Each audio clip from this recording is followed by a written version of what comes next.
Hi guys, welcome back to the Harris Paints Breakout the Box video series. I'm your host, Melissa Browne. We will be answering your frequently asked questions, giving you tips and advice on everything to do with paint. So today we're going to answer the question, how can I use bold and bright colors without overwhelming a space or a room? So first I want to go through what bold and what bright is. When you look at the color charts, usually bright colors tend to be at the very going closer to the bottom. You might still find some in the middle, but going closer to the bottom, this is the bright color. It kind of matches my dress, which is quite bright. Or you can go with bold colors, which necessarily don't have to be bright, but it might be dark, they might be unusual, might be a color that a lot of people don't choose, like this purple going into very dark deep purple, like an eggplant kind of purple. This is a bold color and can easily overwhelm, especially a small space. So what you want to do is break up that color.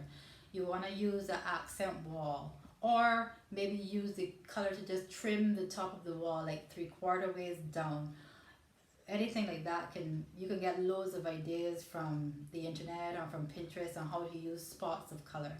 And if you are still a little fearful, but you can easily just test one wall and see how that looks, or use a spare room or a powder room that a lot of people won't see.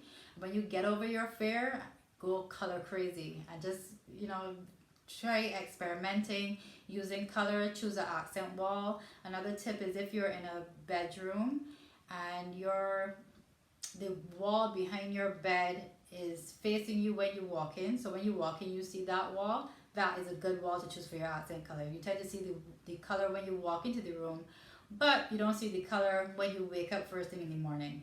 Living room and dining room, you want to draw people's attention to a particular wall. Use a bold wall in the living and the dining room. It will just be a pop of color, just one wall, and break it up with nice neutral tones, whites, creams, or whatever color can complement your accent color.